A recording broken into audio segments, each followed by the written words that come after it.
사랑하는 노원구민 여러분, 존경하는 손영준 의장님과 김경태 부의장님을 비롯한 선배 동료 의원 여러분, 오승록 구청장님과 공직자 여러분, 그리고 언론인 여러분 안녕하십니까? 더불어민주당 박이강 의원입니다.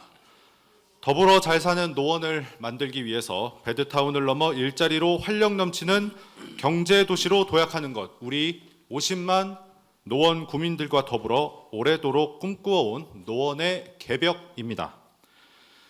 민선 8기와 제22대 총선을 거치면서 많은 변화가 있었습니다. 이에 저는 오늘 오승록 구청장과의 구정 질문을 통해서 구민 여러분께 앞으로 펼쳐질 우리 노원구의 미래상을 선보이고 그 과정에서 준비해야 할 것이 무엇인지 등에 대해서 소상히 말씀드리고자 합니다. 천지개벽 노원의 꿈, 과연 어디까지 왔는지 한번 가늠해 보겠습니다. 구청장님 발언대로 모시겠습니다.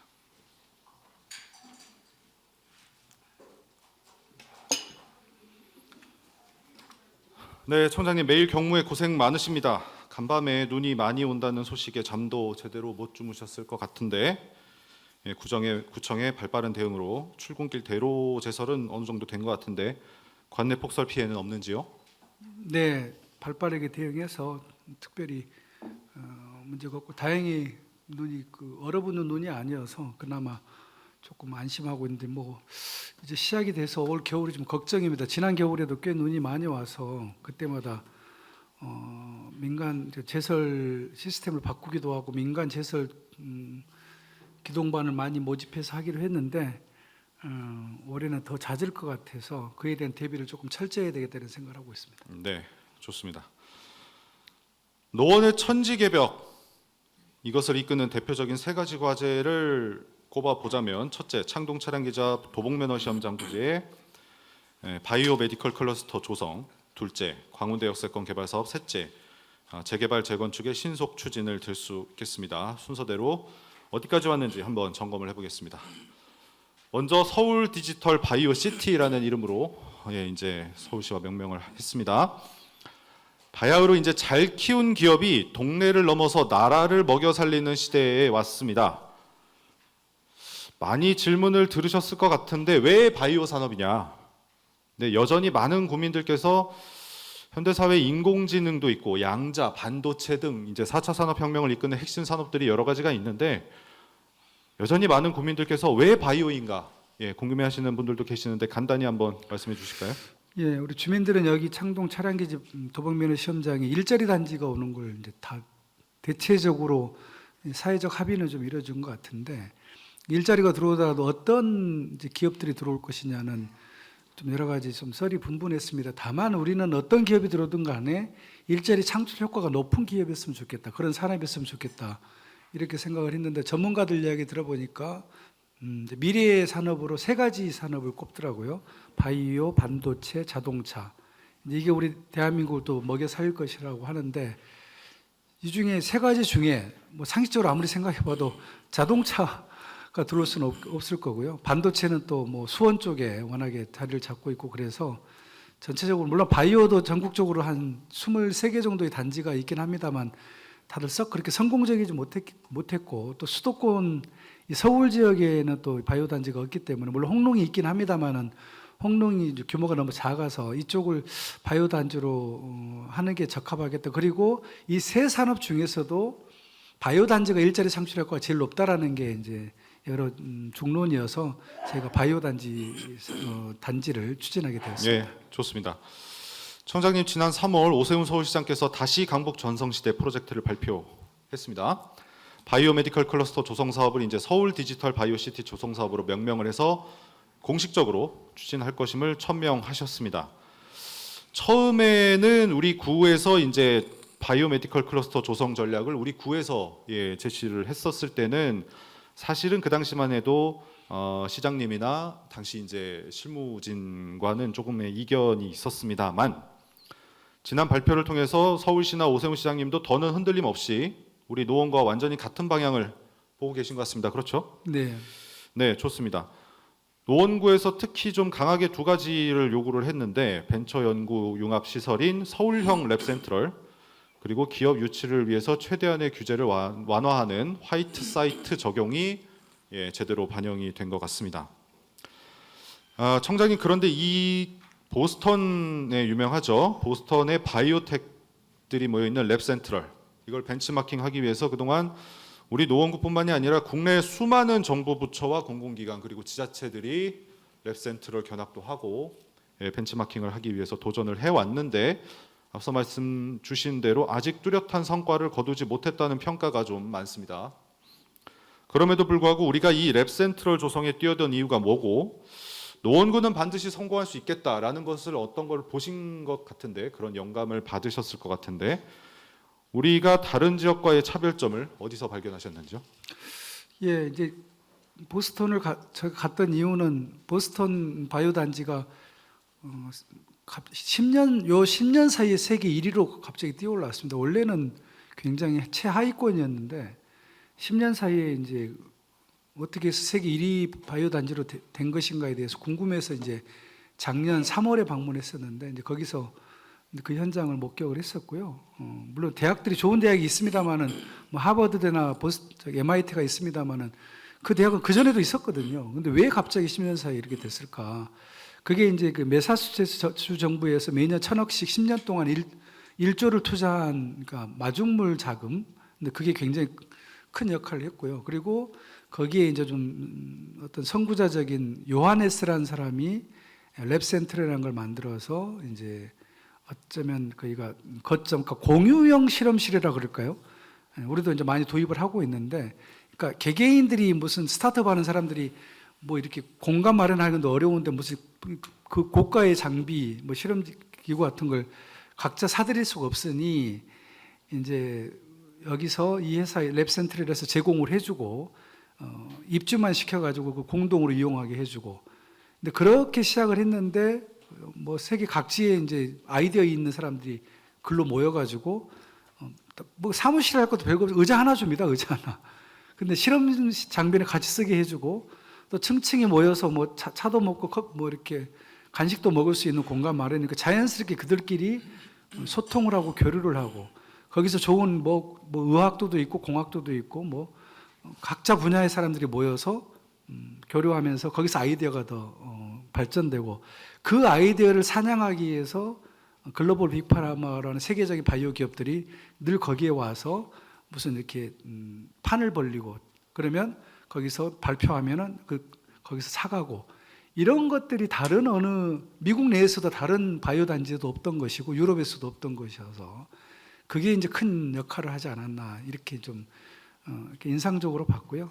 그래서 거기 그 요한에서 거기 그 안에 입주해 있는 보스턴대 김종선 교수, 우리 이제 영역도 있고 우리 노원에 와서 발표도 하셨었는데, 그분이 이제 계속 이제 한국에도 그런 랩 센트럴 같은 게 좀 도입됐으면 좋겠다 얘기를 하셨는데, 오는 사람마다 다 가르쳐 줬는데 이상하게 한국만 가면 이상하게 변질돼 가지고 제대로 그 정신을 못 살린다라고 되게 안타까워 하시더라고요. 근데 그러던 차에 이제 저희가 서울시를 설득도 했고, 또 서울시에 이번에 균형발전본부장이 9월 달에 또 보스턴을 방문을 해서 실제로 랩 센터를 보고 굉장히 감동을 받았다고 해요. 그래서 서울형 랩 센터를 만들겠다고 지금 이미 지금 계획 안에 다듬고 있는 상황이고요. 그것도 규모도 굉장히 크게 하고, 거기 그 요하네스가 운영하는 거에 오히려 그러니까 랩 센터라는 말을 못 쓴다 그러더라고요. 바이오랩스라는 일본어, 그 회사 이름이 바이오랩스입니다. 그래서 한국형 바이오랩스를 도입을 해서 이제 그쪽에서 운영하게 하는 것까지도 과감하게 도입하는 것도 생각을 하고 있어서 그 어느 때보다도 성공 가능성이 높다고 저는 그렇게 보고 있습니다. 알겠습니다. 앞서서 우리가 바이오 단지의 핵심 앵커 시설로 서울대병원 유치를 강하게 추진을 했었습니다. 근데 먼저 그동안의 과정을 좀 짚어보겠습니다. 우리가 서울대병원과 MOU를 체결한 게 3년 전쯤 됐죠. 21년. 서울대병원이 연구시설을 넘어서 진료병실까지 규모를 좀 크게 그려왔습니다. 구체적인 계획을 저희한테 주고 이제 병원 이사회까지 통과를 시켰죠. 그래서 다만 근데 당시만 해도 서울시 쪽에서 그럼 이게 서울대병원에 이게 정확하게 이렇게 되는 거냐라고 하는 좀 확신이랄까요? 이런 게 좀 부족했고, 나아가서 이제 의정부시가 도북면허 시험장 이전 관련된 앞선 협약을 깨고 반대로 선회를 하는 바람에 일이 좀 지연이 됐는데, 그래도 여전히 서울대병원의 의지와 비전이 분명했기 때문에 함께 서울시를 설득하는 작업이 있었고 오세훈 시장님께서 마침내 창동 촬영기지 바이오 단지를 조성하고 서울대병원 유치하겠다. 와서 노원구에 와서 선언도 하셨죠. 그래서 그런 과정을 거쳐서 서울시, 노원구, 서울대병원의 이해가 한번 정리가 됐었습니다. 그래서 이제 면허 시험장 문제만 남았나 싶었는데 새 정부 출범하고 서울대학교 병원장이 새로 부임을 하시면서 이제 주변 여건이 조금 달라졌습니다. 신임 병원장께서 진행하는 것이 기본 방향이고 서울대병원의 철학에는 부합하나 지금 여건이 안 된다라는 식으로 이제 속도 조절에 나섰는데 원인이 뭐냐? 뭐 여러 가지 대내외적인 요건이 있겠습니다만 서울대병원이 경기 시흥에 있는 백오 서울대병원 예산도 공사비 폭등이나 여러 가지 문제로 난항을 겪으면서 이제 주춤한죠. 그러니까 노원 서울대병원보다 앞선 프로젝트가 조금 이제 흔들흔들 하는 재정난이 있었고 그러는 사이에 오히려 면허 시험장은 사실은 좀 매듭을 좀 풀어가고 있었던 걸로 알고 있거든요. 의정부시랑 이제 바이오 단지 조성에 관해서 이제 상호 협력하기로 하면서 지자체 간의 여러 가지 이해관계는 좀 풀어나가는 모양새였는데 다시 이제 서울대병원의 분위기 대내외적인 이슈가 있었습니다.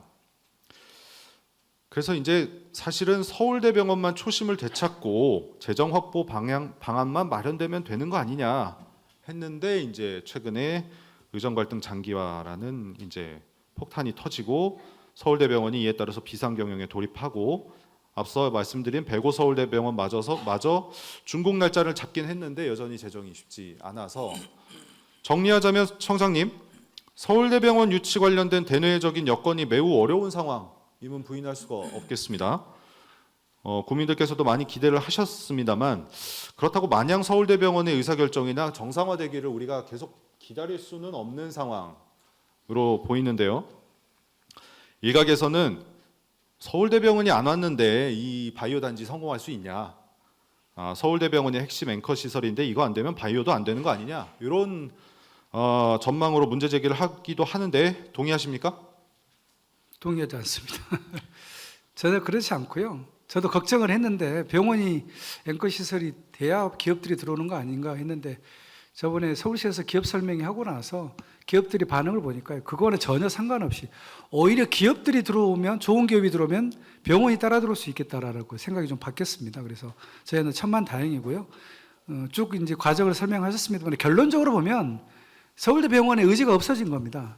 저도 황당하기도 하고 뭐 의정부하고 협약도 물론 무산되기도 있고 서울대병원 뭐 실질적으로 협약이 무산돼 버린 거죠. 그래서 참 자괴감이 느껴집니다. 행정기관의 수장들끼리 이렇게 만나서 협약도 체결하고 대내에 선포하고 보도자료도 내고 그랬는데 수장이 바뀐다고 해서 하루아침에 그 약속을 뒤집어지고 그거에 대해서 어떤 제재도 가할 수 없는 이게 과연 제대로 된 행정인지 되게 좀 실망스럽고요. 하여튼 결국은 서울대병원은 서울대병원장이 바뀌면서 그냥 의지 안 하겠다고 한 겁니다. 뭐 이건 다 이것저것 이야기하는 다 핑계일 뿐이고요. 그 전 서울대병원장을 하겠다고 했고요. 어려운 재정 여건 속에서도 PF 자금 다 해서 1조 정도 모아가지고 하겠다. 다만 보건복지부가 허가를 안 내줄까 이게 걱정이다 이거였는데 뭐 병원장 바뀌면서 뭐 그렇게 하고 싶지는 않다 이겁니다. 그러니까 그래서 서울대병원 유치는 그냥 끝났고 저도 그냥 별로 기대도 안 하고 있고요. 파견된 직원도 내년 1월 초에 돌아가고 일단 거꾸로 작전을 받고 작전이라기보다는 기업과 랩 센트럴이 제대로 좀 유치가 돼서 또 우리 선도기업 부지에 제대로 된 기업이 들어오면 오히려 그때 가서 병원들이 우리 쪽을 더 문을 두들기지 않을까 조심스레 그렇게 예측을 하고 그런 방향으로 가는 게 그렇게 방향을 바꾸는 게 전략을 바꾸는 게 맞다고 생각합니다. 이게 근데 말씀하신 대로 지방자치단체랑 그래도 서울대병원이 국내 최고 대학병원이 맺는 업무 협약인데 이게 뭐 아니면 말고 안 되면 말고는 아니지 않습니까? 우리가 그래도 MOU를 맺은 게 있는데 그러면 지금 청장님 말씀이 MOU의 상호 해지까지 되는 거냐 아니면은 그동안 그 서울대병원의 분원 유치와의 별개로 외적인 여러 가지 협력은 계속 가는 거냐 요거를 여쭙고 싶네요. 그 외적인 걸 협력하거나 그럴 것도 없고요. 그냥 휴지 조각 돼버렸습니다. 알겠습니다. 되게 우습더라고요. 그래서 참 이게 애들 뭐 장난하는 것도 아니고 무슨 사인 간에도 차용증이라도 쓰고 뭐 이런 거 그 효력을 발생하는데 이거 뭐 공공기관끼리 이렇게 헌시작 벌이듯이 이렇게 하는 거 보면서 교훈은 하나 얻었습니다. 노원구청 그렇게 하면 절대 그러지 말아야겠다 이런 생각을 하고 있습니다. 잘 알겠습니다. 그 서울 디지털 바이오시티랑 그 관련해서 서울시의 앞선 강북 전성시대 발표를 보면은 공릉동 한전연수원 부지를 SDBC 서울 디지털 바이오시티 한 축으로 활용하겠다라는 대목이 있습니다. 관련해서 이제 최근에 국회의장께서 한전 사장도 만나시고 노원구 서울시 한전과의 사자 회의도 한번 주재했다고 나왔고요. 향후 이제 계획을 수립하는 것 같은데 어떻습니까? 조만간 시에서 뭐 활용 방안을 용역을 수행한다 뭐 이런 보도도 나왔었는데 이게 그간에 어려웠던 한전연수원 부지 개발에 물꼬를 트는 것 같아서 참으로 반가운 소식인데 앞으로 관련해서 구상과 계획이 어떻게 되십니까? 네, 한전연수원 부지는 당연히 한전은 지방으로 가는 게 맞다고 보는데 자기들이 절대 먼저 나서지는 않더라고요. 근데 작년에 이제 막 자구책 마련해라 이러면서 이제 사회적인 압박이 가해지니까 한전에서 이제 그 부지를 팔겠다고 했는데 팔겠다고 말은 했는데 그게 조건이 굉장히 까다롭습니다. 예를 들면 그 부지만 해도 한 6천억 정도, 그러니까 헐값에는 팔지 않겠다는 거기 때문에 6천억을 사가지고 들어오려면은 도대체 누가 들어와서 하겠습니까? 서울시가 그걸 사들여가지고 할 리도 만무하고 그러면 적절하게 우리가 우려하는 거는 거기를 민간 개발회사라든가 부동산이라든가 건설회사에 사가지고 적절히 또 아파트 짓고 거기서 수익이 나야 그 다음에 거기를 6천억을 사가지고 아파트 지어서 팔아서 이익을 남기려고 하는 거 아니냐 이런 우려가 좀 있어서 이걸 어찌됐든 뭐 우리 구가 돈이 많으면 우리가 하면 되는데 그게 안 되니 서울시가 좀 나서서 또 서울시장도 공약도 하고 그랬기 때문에 또 바이오 단지도 있고 하니까 제 2의 어떤 바이오 단지로서 서울시가 적극적으로 이걸 꿰차고 좀 대안을 마련했으면 좋겠다 이런 이야기를 많이 했었고요. 서울시도 방향을 잘 못 잡았었는데 최근에 어찌됐든 뭘 좀 해보겠다고 방향을 좀 잡아야 돼 하는 생각에 다행히 이제 사자 협의체를 만들어서 용역비까지 지금 편성을 해서 대략적인 기본 계획 정도 한번 해보려고 예산을 편성한 걸로 알고 있고요. 거기서 이제 어떤 방향을 잡을까 하고 있는데 저희가 보기에는 어찌됐든 여기 이 차량기지와 면허시험 현장 이 부지가 이제 2027년 6월에 빈 땅이 되고 이제 기업들이 지금 바이오 기업들이 기업 설명 이후에 여러 기업들이 저희한테 의사를 타진해 오고 있기 때문에 이게 이제 랩센트럴이라든가 선도 기업이 크게 하나 들어오면 갑작스럽게 정말 여기가 굉장히 수요가 늘어날 수도 있기 때문에 저는 포화 상태가 될 거라고 생각합니다. 그래서 제2의 바이오 단지로 생각을 했으면 좋겠다는 이야기를 서울시에 좀 전달을 했고요. 뭐 서울시로 또 다른 생각이 있는지 모르겠습니다만은 과학기술대하고 뭐 같이 연계해서 예를 들면 IT 쪽이라든가 뭐 AI 뭐 이런 쪽으로 하자는 이야기도 있는데 그게 좀 이질적이지 않을까 이쪽하고 그리고 마침 또 의정부도 이제 노원의 바이오 단지가 성공하면 배후 단지로서 어떤 공장 시설 같은 게 필요할 텐데 의정부도 이제 그런 비어 있는 미군 기지에 그런 공장 시설을 제공할 의사를 표명을 했기 때문에 전체적으로 트라이앵글처럼 삼각편대로 이렇게 홍릉까지 하면은 뭐 네 군데의 거점 비슷하게 해서 바이오 단지로 가는 게 맞지 않겠느냐 이런 의사를 계속 서울시에 이야기를 하고 있고 이제 초보적인 이제 시작 단계이기 때문에 계속해서 잘 의논해 가도록 하겠습니다. 예, 어쨌거나 우리 노원구는 홍릉, 노원구, 의정부에 요 이제 바이오텍을 중심으로 한 컨셉으로 동일하게 가자라는 의견을 서울시에 전했다는 거죠. 네. 그 공릉동 인근의 옆이죠. 예, 법조단지도 네. 이제 서울시에서 하고 있는데 우리 구에서도 이걸 어떻게 했으면 좋겠다라는 방안을 제출하셨습니까? 법조단지를 처음에 다시 새롭게 뭐 만들겠다고 발표를 했을 때 저희가 제일 서울시에 그런 우려를 이제 전달했습니다. 기존의 법원 부지를 리모델링 해가지고 만들었서 들어왔던 시설들이 다 하나하나 보면 훌륭한 시설인데 지역 주민들한테 굉장히 외면받는 시설이었습니다. 실제로 지역 주민들이 체감할 수 있는 시설이 아니었고 굉장히 아쉬워했고 왜 우리 구민들이 이용할 만한 시설이 거의 없이 어찌 보면 좀 그 분야의 전문가들 물론 생활사 박물관은 좀 다릅니다만은 또 뭐 생활사 박물관도 그냥 뭐 재방문율이 높지 않고 일회성으로 방문하고 있기 때문에 굉장히 좀 어찌됐든 성공적이지 못했기 때문에 저희가 그 뜻을 새롭게 하는 건 좋은데 지역 주민들이 공감할 수 있고 이용할 수 있는 시설이 반드시 그 중에 뭐 일부는 좀 들어와야 된다 이런 이야기를 꼭 했었고 거기에 서울시가 또 동의를 해서 조만간에 이제 용역 결과가 나왔는데 대략 한 20% 정도는 주민 친화 시설로 저희한테 좀 확보를 제공을 하려고 한다는 이야기를 들었습니다. 그래서 제가 그건 보고 있지만은 않았고요. 저희가 어떤 시설이 들어가야 된다를 쭉 리스트를 주민들 의견 수렴도 했고 그래서 제출한 상태입니다. 대략 그런 것들은 다 반영이 된 걸로 알고 있는데요. 다만 20%니까 이제 5분의 1 정도가 주민 친화시설, 5분의 4는 어떤 시설이 들어오냐 봤더니 이제 뭐 이렇게 기숙사라든가 신혼부부 주택이라든가 뭐 이런 것들 뭐 업무 단지도 들어오긴 하는데요. 그런 것들이 썩 주민들한테는 그렇게 또 그것도 그렇게 와닿는 시설이 아니어서 그것도 좀 같이 좀 병행해서 이제 설득을 좀 해야 될 필요가 있는데 어찌 됐든 20% 내에는 우리 뭐 생애 주기별로 영유아부터 어르신까지 제가 그 광장과 헬스장까지도 좀 넣어달라고 체육시설까지도 이렇게 포함해야 된다고 해서 그 다음에 뭐 저기 뭐 문화시설 영화관이라든가 이런 것까지 다 요구를 했는데 다행히 계획에는 그게 들어가 있어서 일단 주민들께는 좀 상당히 좀 친화적인 시설의 일부는 좀 들을 수 있겠다 싶어 조금 다행스럽게 생각을 하고 있습니다. 네, 서울시에서 공공기숙사를 고민을 하고 있나 보네요. 근데 이제 공릉동 인근에 신혼 청년 주택이 많고 이제 대학별 기숙사도 있고 아무래도 이제 청년들 보금자리는 늘상 부족하고 필요한 게 맞습니다만 이제 지역의 사정이나 여건을 봤을 때는 오히려 주거용보다는 일자리, 뭐 벤처 창업이나 아니면은 주민들의 편의 이런 것들이 최대한 들어오는 것을 아마 원하실 것 같은데요.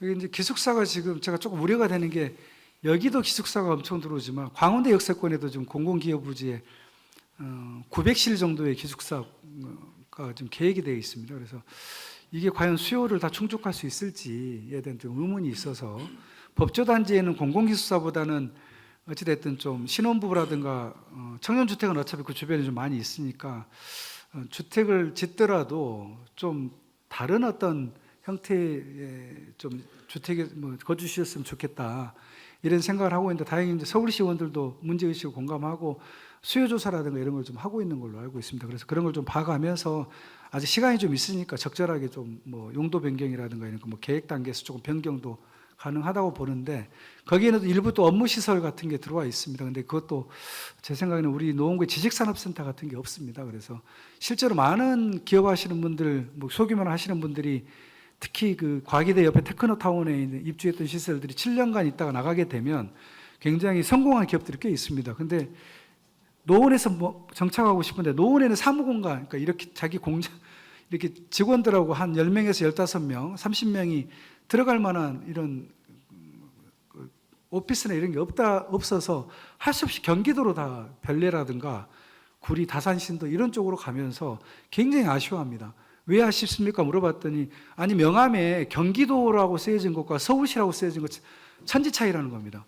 그래서 자기들은 노원에 좀 키워가지고 좀 머물고 싶었는데 그럴 공간이 없다. 그래서 왜 여기는 그 흔한 지식산업단지도 없냐. 뭐 저한테 그런 이야기를 해서 제가 되게 조금 부끄럽기도 하고 좀 당황스러웠던 적이 있는데 그런 공간에 좀 그런 업무용 공간들 이렇게 중소규모의 회사 이런 게 입주할 수 있는 그런 공간이 좀 많이 좀 확보됐으면 좋겠다는 생각을 하고 있고 뭐 일부러 되는데 저희가 예상했던 만큼 그렇게 충분치는 않은 것 같습니다.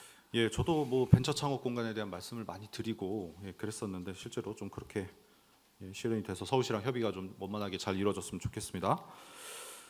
잠깐 언급해 주셨는데 5월달에 서울시랑 바이오기업 설명회를 공동 개최하셨습니다. 예, 국회의장님께서도 몸소 참석하시고 받아보니까 73개 회사에 101명의 기업 관계자가 왔는데 CEO가 24명이나 와서 이게 소위 대박이다 이렇게 평가를 하셨는데 이게 잠깐의 관심인지 실질적인 러브콜이 후속으로 있었는지는 저희가 체감이 되지를 않습니다.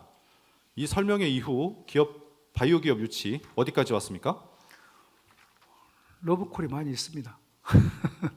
실제로 좀 중견기업들이 지금 계속 저희한테 타진해 오고 있고 한 6개 회사에서 4억을 매입하겠다. 자기들 사옥을 매입하겠다. 뭐 직원도 한 200명 규모니까 꽤 크죠. 예, 그런 부지를 줄 수 있느냐 이렇게 좀 타지를 해왔고요. 그 다음에 장기 임대 단지라는 게 있습니다. 서울 장기 임대 단지는 뭐 제가 보는 거기는 완전 경쟁률이 너무 치열할 정도로 잘 될 것 같고요. 그러니까 중견기업 용지는 제가 보기에는 몇 개 기업만 들어와도 이게 다 금방 차버릴 것 같습니다. 더 단지가 큰 것 같지만 의외로 기업들에서 하나 사이트 주면 상당히 그렇게 큰 것도 아닙니다. 또 도봉면허 시험장이 100% 지금 밖으로 나간다는 보장도 없는 상태이기 때문에 한쪽에 도봉면허 시험장을 줄여가지고 주더라도 상당히 공간이 모자랄 가능성이 지금 큰 상태이고, 특히 이제 선도기업이 하나 크게 들어와야 되거든요. 선도기업이 원래는 서울대병원이 들어올 그 부지 한 10,000평에서 15,000평 정도에 저희가 좀 유치를 하려고 하는데, 어찌됐든 그 부분은 서울시에서 적극적으로 지금 유치를 하고 있는데 일정 정도 조금 뭐 진척이 있다고만 이야기 듣고, 워낙에 뭐 보안 상황이라 저희한테 이야기를 안 해주고 있어도 잘 모르겠습니다만, 하여튼 뭐 그런 쪽에 일들이 잘 되고 있기 때문에 내년 초에는 조금 그런 것들이 가시화되면 좀 분위기가 많이 달라지면서 아까 얘기했듯이 랩센트럴 같은 게 들어오는 게 확정이 되고, 이러면 오히려 또 관심 있는 바이오 쪽 기업들이 상당히 또 저희한테 계속 노크를 할 수 있지 않겠느냐. 그래서 저희는 지금 어찌 보면 이런 속도면 상당히 좀 즐거운 비명, 기업들을 어디 배치하는 것 자체 가지고도 막 굉장히 고민을 해야 될, 행복한 고민을 해야 되지 않을까라는 생각을 하고 있는데요. 하여튼 그럴 정도로 지금 계속 러브콜은 오고 있다는 말씀을 드립니다. 네. 화이자나 얀센 같이 글로벌 빅파마라고 하지요. 여기도 우리가 유치 한번 해보겠다라고 말씀해 보신 바가 있는데, 이쪽하고도 지금 뭐 소통이랄까요? 이런 네, 해보려고 합니다. 계획이 있습니까? 네, 해보려고 하는데 그냥 맨땅 헤딩식으로 우리가 뭐 인맥도 없고 잘 내용도 모르고 그냥 이메일 먼저 보내놨습니다. 그리고 노원구를 소개하는 영어로 영상 만들어가지고 일단 보냈고요.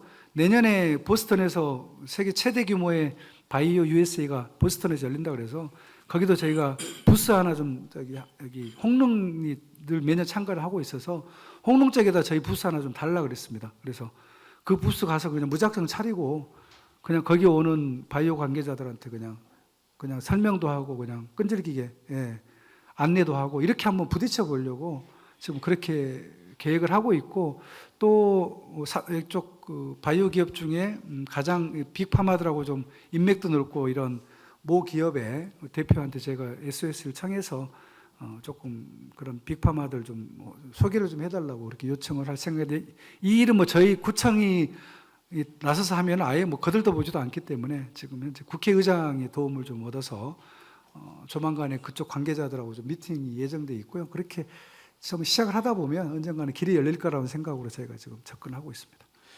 알겠습니다.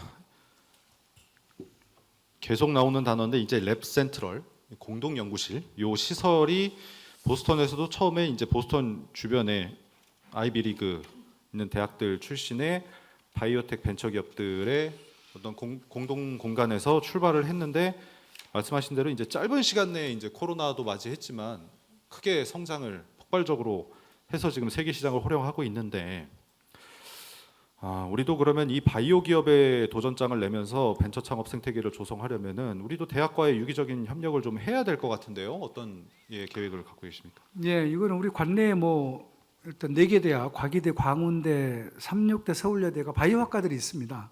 다행히. 그래서 최근에 그 대학 총장님들하고 이제 노원구 공유대학이라는 이름으로 바이오학과 또 학과장님들하고 같이 만나서 저희가 MOU를 체결을 했고요. 그래서 일단 여기 바이오 단지에 그런 대학들이 공동으로 입주해가지고 일단 뭐 인턴형 일단 인턴 같은 것도 할 수 있고 이런 식으로 해서 관내 대학 바이오학과 학생들이 여기 와서 실험도 하고 또 기회도 좀 주어지고, 그러면 나중에 졸업해서 이제 여기 들어와 있는 기업들과 취직도 할 수 있는. 근데 그게 제가 가장 바라는 상이기 때문에 그 부분은 진작에 대학 총장님들하고 이미 한 2주 전에 저희 구청장실에서 MOU 체결하고 제가 옥상까지 모시고 가서 차량기지 바이오단지 예정 부지를 좀 보여드렸고요. 굉장히 다들 놀라셨고, 막상 옥상 가서 보면 다들 놀랍니다. 이렇게 규모가 큰 것에 놀라고, 그 다음에 이렇게 넓은 땅이 아직도 남아 있는 것에 놀라고, 그리고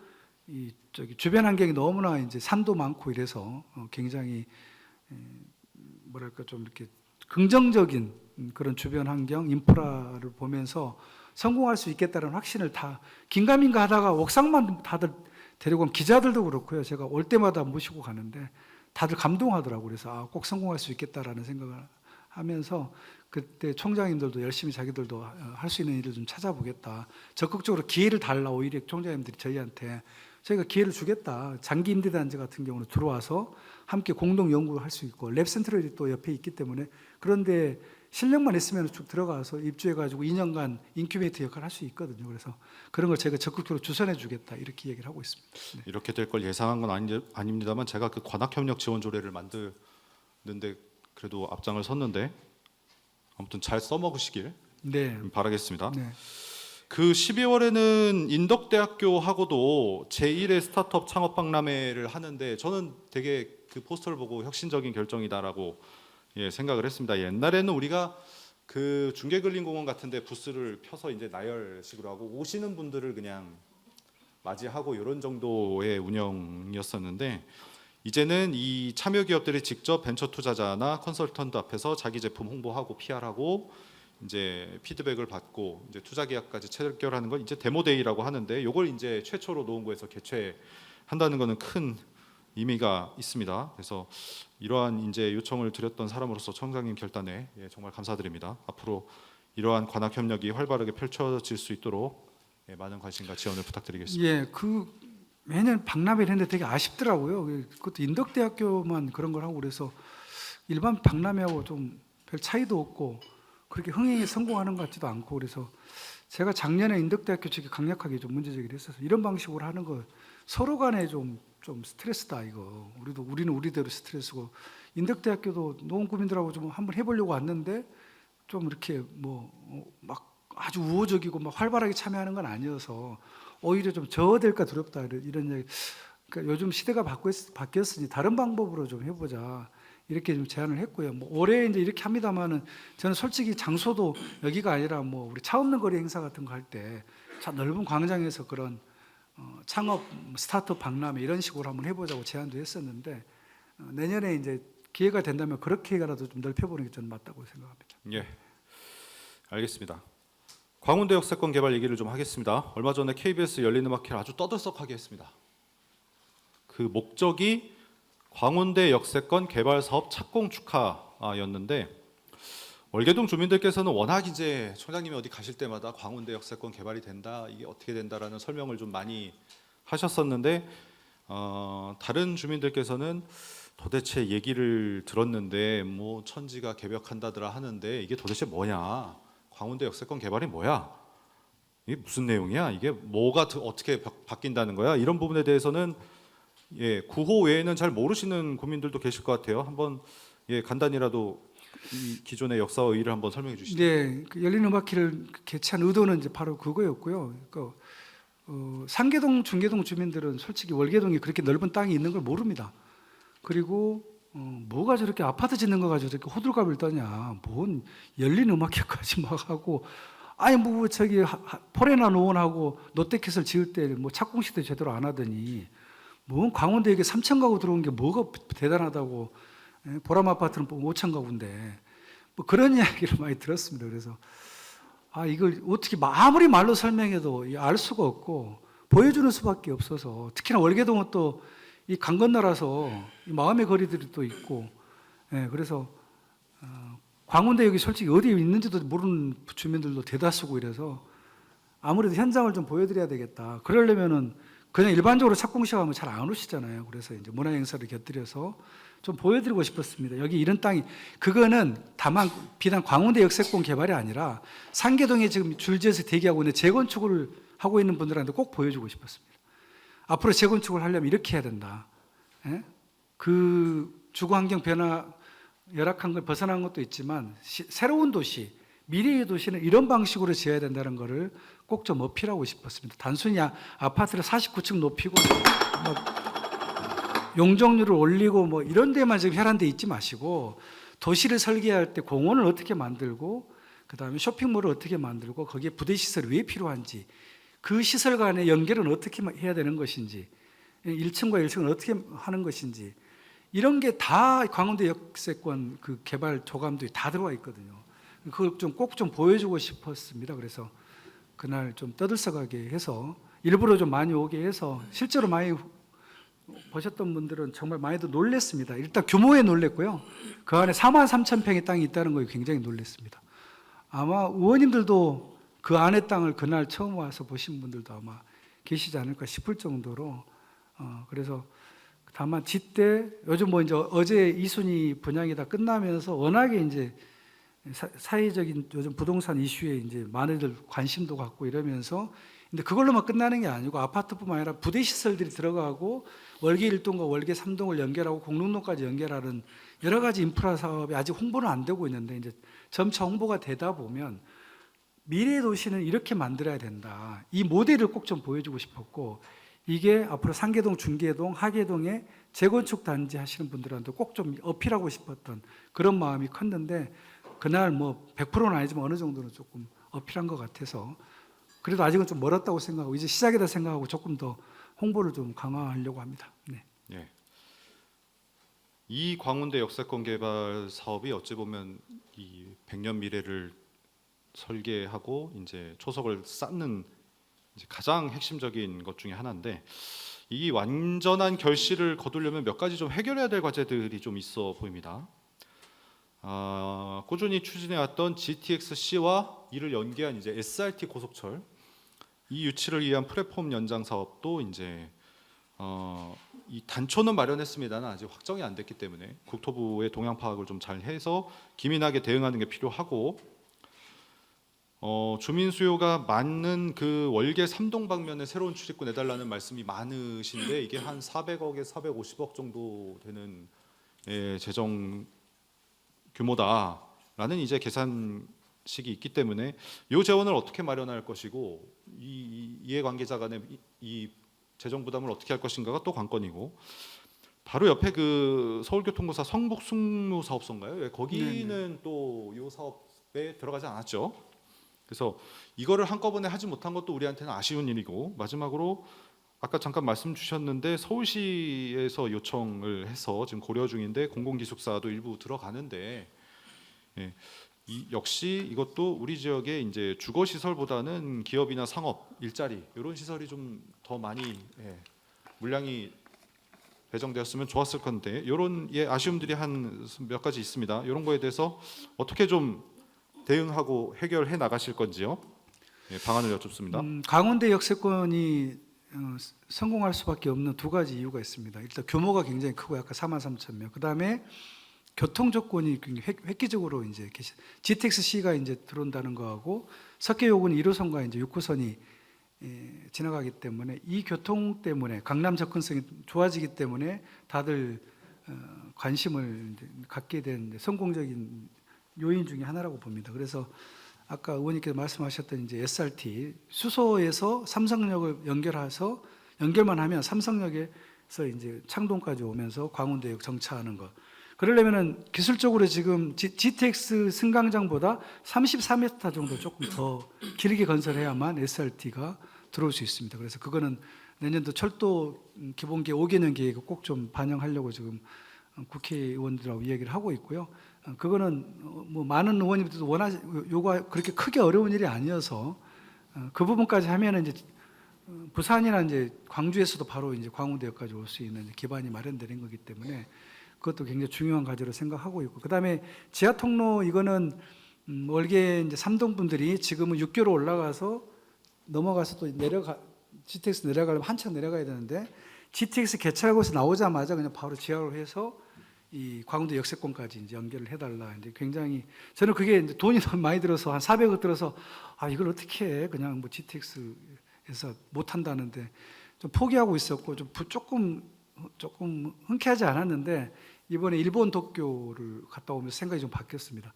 하여튼 일본은 그 롯본기 일스라든가 이게 지하철에서 그냥 다 사물 공간까지 어떤 장애물 없이 그냥 평탄하게 만들어 버렸습니다. 약간의 장애물이 있으면 무조건 에스카레이터 나가지고 그걸 타고 그냥 바로 공항까지 갈 수 있는 사무실에서 지하로 내려와서 엘리베이터 내려와서 걸어와서 바로 그냥 신칸센 타고 공항까지 가버리는. 공항에서도 거기서 바로 할 수 있게끔, 그러니까 계단을 오를 일이 하나도 없는, 이렇게 지하를 다 연결하고 건물과 건물을 공중보행 통로로 다 연결해 놨습니다. 그래서 이게 그러니까 소통이 안 될 수가 없고 교류가 안 될 수가 없고, 그래서 이것도 해야 되겠다. 지하로 해서 GTX-C에서 올라와서 하지 말고 바로 그냥 지하로. 이제 그러다 보니까 이제 상계동 분들이 어떤 얘기를 하시냐면, 상계 7단지나 이쪽 분들이 창동에도 GTX-C가 들어오니까 거기 지하에서 뚫어가지고 7단지까지 연결해 달라. 저는 되게 황당하다고 생각했는데 그것도 해야 됩니다. 이거는 창동 바이오단지 할 때 저희가 이제 도시계획도 짜고 있는데 지하에서 다 연결하게끔, 거기서 바이오단지에 있는 사람들이 창동역을 어떻게 갈 것이며 노원역을 어떻게 갈 것이냐, 1층으로 올라오지 말라는 겁니다. 지하에서 다 연결해 버리자는 겁니다. 그게 굉장한 경쟁력이더라고요, 보니까. 그리고 공항 가는 차도 지하로 다 들여가지고 그냥 거기서 버스 환승 노선도 전부 다 지하화 시켜가지고 거기서 다 오고, 물론 지상은 전부 다 공원화 시켜버렸고요. 도시를 이렇게 바꿔놨더라고요, 미래의 도시를. 그래서 저희도 그런 방식은 좀 배울 필요가 있다고 생각을 해서 지하 통로에 대해서 적극적으로 생각합니다. 구청의 예산 사정만 좋다면 정말 구예산으로 건설하고 싶을 정도로 400억 정도 되니까, 우리 솔직히 말해 수락산 야구장, 축구장 솔직히 말씀드려요, 400억 이상 들었습니다. 100% 다 구예산으로 했습니다. 구예산 후 시절에 그렇긴 했지만 그런 시절이 또 온다고 생각합니다. 저는 과감하게 투자해야 한다고 생각을 하기 때문에 그 부분도 지금 적극적으로 다시 생각을 하고 있고요. 그 다음에 이제 기숙사 부분은 그거는 이제 워낙 공공기여로 다 이미 정해놔 버린 상태라서 서울시가 입장이 바뀌지 않는 한 저희가 건의는 하겠으나 그건 좀 쉽지 않을 것 같은데 좀 아쉽긴 합니다. 말씀대로 거기가 초역세권이고 거기에 쇼핑몰이라든가 현대산업개발 본사, 호텔, 도서관, 체육관이 다 들어와 있는 말 그대로 직주락, 그 1km 안에 모든 게 있기 때문에 기숙사와 아까 얘기했던 지식산업단지 같은 그런 사무공간을 줄 수만 있다면 여기가 또 다른 또 일자리 하나의 거점 단지가 될 텐데, 그런 아쉬움은 있습니다만 저희도 거기 합의를 했기 때문에 지금은 강하게는 말 못하지만 서울시 의원이나 이런 분들 통해서 조금 이야기할 수는 있을 것 같습니다. 네. 좋습니다. 공사가 되면서 이제 민원도 좀 이제 주민들께서 저희도 현장 민원실 하다 보면 많이 주시는데, 이제 이제 대표적으로 공사 차량이 이제 드나들면서 이제 안전, 분진, 소음, 그리고 학생들 통학 시간 이런 부분들에 대한 염려가 있고, 그리고 또 최근에 주민들께서 많이 원성을 주민들로부터 샀던 게 그랑빌 아파트에서 월계 미성 아파트 뒷길 이렇게 폐쇄됐는데, 이거는 그에 앞서서 서울에너지공사에서도 열 수송관로였나요? 장위동으로 보내는 거, 그거 공사하는데 촌장님도 근데 언제였죠? 그걸 좀 크게 말씀하셨는데 주민 설명을 했었습니다. 그거를 우리 구에 좀 제대로 통보를 하지 않은 상태에서 좀 뭐랄까요? 저희 입장에서는 좀 기습적으로 하다 보니까 주민들도 어느 날 갑자기 길이 폐쇄되다 보니까 좀 적잖게 당황하시고 좀 화도 좀 나셨던 것 같습니다. 그 부분은 좀 정리가 됐습니까? 네, 그대로 이제 주민 설명회 때 말씀 주셔서 지난주에 임시 보행 통로를 만들어서 저희가 운동 공간을 이렇게 넓게 확보는 못하지만 일단 그 공간을 통해 석계역까지 갈 수 있는 통로를 이미 완성을 했고요. 의원님 말씀처럼 그때 이제 그 공사가 시작되면 정말 많은 이제 소음과 진동 이런 민원들이 들어올 거고, 특히나 등교 시간대 아이들 통학로 문제, 그다음에 평일 날에도 계속 그 서강 아파트와 미성 아파트 사이길, 한천교로 나오는 길은 워낙에 그쪽으로 레미콘 차량이라든가 이렇게 다 그쪽으로 집중될 수밖에 없기 때문에 굉장히 좀 걱정이 됩니다. 그래서 제가 요청했던 거는 신호수 배치는 당연한 거고요. 그거는 다만 그 아이들 등교 시간대 8시부터 9시까지 무조건 공사 중단이다. 그거는. 그러니까 공사를 하더라도 그 등교 그 거리를 차가 다니는 건 무조건 중단해라.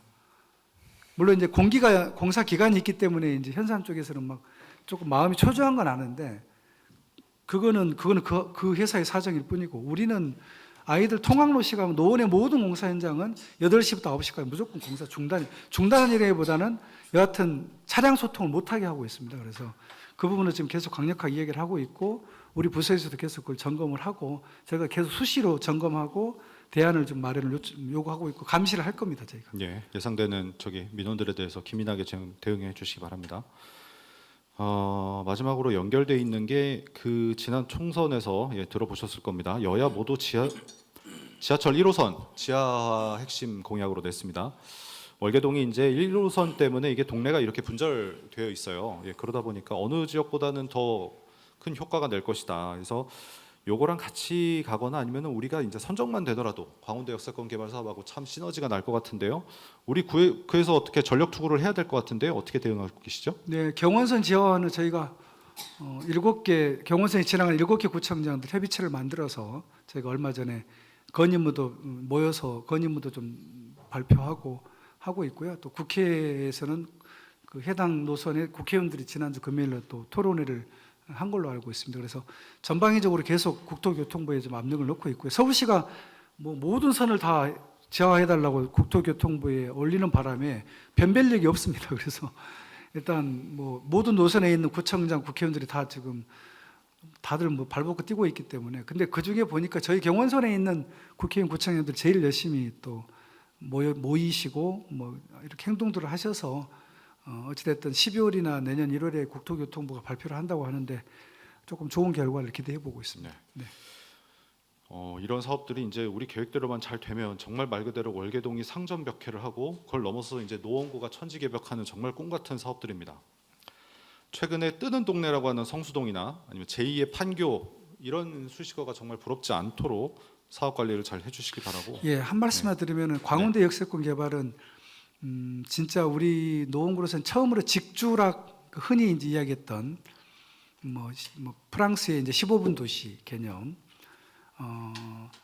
그 반경 1km 안에 이제 모든 시설이 다 들어와 있는. 그러니까 뭐 주거는 기본이고요. 그러니까 직장이라는 게 이제 물론 현대산업개발 본사가 그쪽으로 이사 오는 게 확정이 됐기 때문에 직장은 이제 그걸 하는데, 이야기 들어보니까 5개 층 중에 2개 층은 현산 본사가 쓰고 3개 층은 오피스로 지금 아마 임대를 할 생각인 것 같아요, 현산에서. 근데 아까 얘기했던 기숙사 부지까지도 조금 사무공간으로 임대했으면 좋겠다는 생각이고요. 그 다음에 이제 락과 관련해서는 뭐 이렇게 아시겠지만 아이파크몰이 들어오고, 그 다음에 호텔이 또 메리어트 호텔이 들어오고, 그 다음에 큰 헬스장 같은 것도 좀 뭐 멤버십 있는 헬스장, 수영장, 그 다음에 스트리트몰이 뭐 700m가 있는데 상당히 좀 이렇게 뭐랄까 좀 고급스러운 그런 뭐 가게들, 이런 것들을 다 현산에 선별해 가지고 일반 아파트 상가처럼 분양하는 게 아니기 때문에, 거기에다가 저희도 도서관하고 체육관을 저희가 좀 주도해서 하고 있는데, 저희도 도서관을 지금 짓기 위해서 상당히 공을 들이고 있습니다. 도서관을 어떤 모양으로 지을 것이냐. 이제 그래서 작년에 저희 유럽에 북마운틴 도서관도 다녀왔고, 델프트 공대 도서관을 보았던 게 굉장히 인상적이었는데, 또 독일의 슈투트가르트 도서관도 보면서 이런 도서관이라면 참 좋겠다, 이렇게. 근데 그런 것들도 지금 저희가 내년 말에 착공을 합니다. 그 공공기업 부지는. 또 수영장과 체육관을 어떤 방식으로 지을 것이냐. 그다음에 월계삼동 주민센터도 그쪽으로 이제 이사를 오게 해주고, 청년들을 위한 커리어 센터까지 또 넣어서 그 안에서 이제 모든, 그다음에 경춘선 숲길을 또 연장을 해야 됩니다. 그 바로 이 광운대 역세권까지. 그래서 연결하는 과정에 기존의 경춘선 숲길과는 어떻게 차별화를 두고, 이미 설계업체는 정해놨습니다. 주식회사 서한이라고 해서 우리나라의 1세대 조경가가 계시는 그분이 이제 내년 5월까지 설계를 하게 됩니다. 이제 그래서 경춘선 숲길을 연결하는 이 접점 부위에 청소년 시설을 좀, 엑스게임장 같은 청소년 시설을 좀 크게 한번 넣었으면 좋겠다. 그다음에 도서관 앞에 마당에 문화공간, 문화광장, 예를 들면 큰 공연 같은 게 가능한 썬큰 형태의 공연장이었으면 좋겠다. 뭐 이런 여러 가지 지금 다양한 구상들을 하고 있고, 다음 주에 또 수원 스타필드도 가보려고 하고 있고요. 또 송도에 무슨 그런 썬큰형 정원을 잘 만들어 놨던 데가 있다. 그런 것도 좀 보고 하면서 이제는 공공의 영역에서 저희가 좀 추가로 해야 될 일이 있습니다. 그래서 이 용지가 단순한 아파트만 들어오는 게 아니라 이 모든 게 다 들어가 있는 최초의 사이트이기 때문에, 그래서 저희가 의미를 두고 계속 이 부분을 강조하고 있다는 말씀을 다시 한번 말씀드리지만, 이 모델이 그 옆에 있는 미미삼 아파트 재건축할 때 같이 연결해서 공공기업 부지를 어떻게 연결할 것인지도 영향을 미칠 것이고요. 강 건너편에 상계 1단지, 2단지, 3단지를 재건축할 때 어떤 식으로 도시를 설계할 것인지 상당한 영향을 미칠 것이라고 보기 때문에 의원님들도 그런 면에서 이쪽을 좀 계속 관심을 좀 가져주시면 감사하겠습니다. 예, 알겠습니다. 재건축 얘기를 마침 하려고 그랬는데 주제를 자연스럽게 꺼내주셔서 재건축 재개발 관련 소식이 계속 새롭게 나오고 있습니다. 우리 노원구의 오랜 이제 수건 사업 중에 하나인 백사마을이 드디어 내년인가요? 착공을 앞두고 있는 것 같은데 총장님은 좀 남다르실 것 같아요. 이게 서울시의원 때부터 네. 그 백사마을 저기 주민들과 이제 소유자 등과 함께 협의를 해오셨는데요. 재개발뿐만 아니라 재건축도 이제 여러 가지 소식들이 들려오고 있습니다. 예, 여러 지역의 지구 단위 계획 변경 확정됐고 특히 말씀하신 대로 월계 미룡 미성 3호 미성 미룡 3호가 포함된 월계 2 택지 개발 지구 지구 단위 계획 구역 및 계획 결정안이 통과됐습니다. 그리고 그 노원구가 건의해서 서울시로부터 이제 사업성 보정 개수 산식 개정 이끌어냈다라고 하는데 민선 8기에서 유독 이렇게 신속한 재건축 재개발 추진을 좀 각별하게 해 오셨어요. 이게 여러 가지 성과들이라고 하는데 그 동안에 이제 좀 쉽게 볼 수 없었던 것들이라서 좀 용어들이나 아니면 어떤 효과들이 좀 낯설기도 한데요. 이게 그래서 우리 재건축 여건에 어떤 영향을 주는 거냐? 간단히 말하면은 사업성이 좋아졌다. 그래서 재건축 시기가 좀 빨라졌다. 이렇게 봐야 되는 겁니까? 예, 이게 이제 제가 처음 7기, 8기, 그러니까 7기 때부터 재건축에 관심을 갖고 조금 이례적으로 좀 재건축 적극적인 찬성으로 이제 마음 방향을 정해나가고 이렇게 한 데는 몇 번 말씀드린 적이 있습니다만은 결국 노원구의 인구 감소 원인이 뭐였냐 이걸 분석하는 과정에서 나왔습니다. 그래서 노원구 인구가 왜 감소하는가를 분석하는 과정에 저희가 그때 용역을 해서 주민들한테 물어봤을 때 주거 환경 열악 이게 가장 컸거든요. 그래서 아파트가 오래되다 보니까 뭐 녹물 나오고 지하 주차장 없고 층간 소음 심하고 그래서 요즘 뭐 얼죽신이라 그러는데 얼어 죽어도 이제 신축 아파트 쪽으로 이제 이런 별내라든가 뭐 남양주 뭐 구리로 가는 그 현상을 목격을 하면서 이 노원구가 이게 빨리 재건축을 하지 않으면은 굉장히 낡고 노후된 늙은 도시가 되겠다라는 좀 그런 위기 의식이 좀 있었습니다. 그래서 재건축을 빨리 해야 되겠다로 방향을 정했는데 그때만 해도 그 가장 큰 건립도는 안전진단 통과였습니다.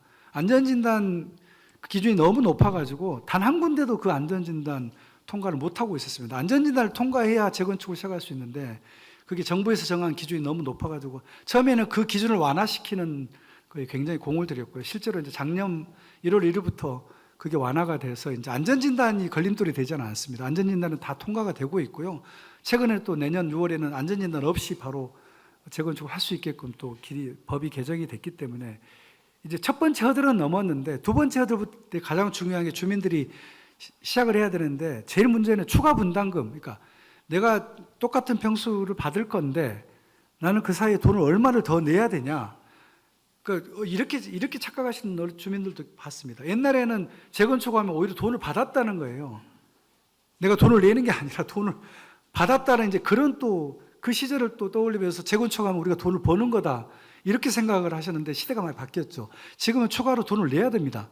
근데 추가 분담금이나 좋다, 낼 수 있다. 내가 새 집 하나 생기는데 감수하지.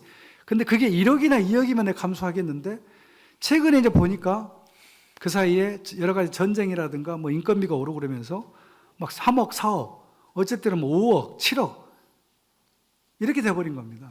이거는 내가 아무리 새 아파트를 좋아하지만 나는 못하겠다 그러면 지금 이런 분위기입니다. 그래서 지금 완전히 주춤하고 있고 노원구 재건축 시장이 지금 얼어붙어 있는 상황에서 이걸 어떻게 뚫어줄 거냐. 그러면 제일 핵심 과제는 추가 분담금을 줄여주는 게 이게 가장 저희 구청이나 시가 할 일이어서 그거 그냥 연구 많이 했었고요. 그래서 거기 용적률을 뭐 완화한다. 그다음에 용도 지역을 상향시킨다. 보존 개수를 한다. 다 그런 걸 하는 과정에서 나온 전문 용어들인데요. 어찌됐든 최대한 성과가 좀 있어서 뭐 상계 5구역 같은 경우는 개인당 한 7천에서 한 1억 정도 분담금을 줄여주는 그런 제도가 최근에 개선 발표를 했고요. 서울시에서. 그래서 하고는 있는데 과연 이게 이제 얼어붙은 재건축 시장을 녹일 수 있는 훈풍이 될 것이냐는 조금 더 지켜봐야 되는데 이걸로도 안 된다 그러면 또 다른 혁신적인 또 대책을 또 마련해야 돼서 근데 그건 또 결국 서울시가 키를 많이 쥐고 있는데 저희가 또 열심히 또 건의하고 또 가서 설득도 하고 뭐 그렇게 하면서 해오고 있는 거라 이거는 뭐 놓치지 않고 저희가 계속 좀 공세적으로 이 일은 계속 해야 된다고 생각하고 있습니다. 이게 쉽지 않은 과제들인데 또 재정 여건도 어려워지고 있는 상황에서 담당 직원들이 최선을 다해서 거두시고 또 청장님도 발로 뛰어서 이런 성과들을 좀 잘 내고 있는 것 같습니다. 나머지 과제가 있는 만큼 이제 직원분들 잘 격려해 주시면 감사드리겠습니다. 예, 박영훈님 네. 종료 시간 5분 전입니다. 네. 마무리해 주시기 바랍니다. 경제랑 민생 얘기를 하려고 그랬더니 청장님이 답변을 다 하셔가지고 시간이 없습니다. 나중에 5분만으로 말씀드리는 걸로 하고 청장님 장시간 답변하시느라 고생하셨습니다. 들어가셔도 좋습니다. 오늘 못다한 얘기는 다음에 기회를 통해서 말씀드리기로 하겠습니다. 사랑하는 노원 구민 여러분, 오늘 토론에서 논한 천지개벽 노원이라는 이름을 붙여봤습니다. 이것이 누구의 탁월함 때문이 아니라 마땅히 구민 여러분께서 일할 권한을 주신 덕분에 거둔 성과와 변화라고 생각을 합니다. 일할 기회를 주시고 또 오랜 기간 또 지지와 응원을 해주셔서 진심으로 감사드립니다. 이제 저희도 임기의 반을 넘어서 훌쩍 시간이 흘렀습니다. 정치는 길을 내고 행정은 뒤를 따른다라는 말이 있습니다. 우리는 청장님과 더불어서 선출직 노원 구의원으로서 제대로 길을 헤치고 왔는지, 그러면서 급히 오느라고 함께 맞잡았던 손을 혹시 놓치지는 않았는지 다시금 돌아보고 앞으로 나아가겠습니다. 고금리, 고환율, 고물가의 경제 위기가 계속되고 해소될 기미를 보이지 않고 있습니다. 내수경기 침체와 부자 감세 등으로 촉발된 재정 위기로 지방 정부의 살림도 더욱 팍팍해지고 있습니다. 이제는 언제부터 시작됐는지 모를 의정 갈등과 의료 대란도 여전합니다. 심각한 기후 위기로 동남아를 방불케 하는 국지성 호우가 여름에 반복됐는가 하는 한편 연이틀 노원구에 내린 첫눈이 예전의 첫눈만큼의 감성과 낭만이 아니라 말 그대로 무시무시한 눈폭탄과 같은 재난 상황이었다는 것이 참으로 안타까울 따름입니다.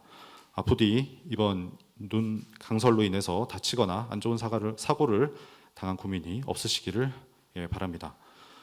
연말연시에도 무탈하고 건강하게 보내시기를 기원하며 내년에도 저희는 최선을 다해서 일해서 구민들의 사랑에 보답하겠습니다. 경청해 주셔서 감사합니다.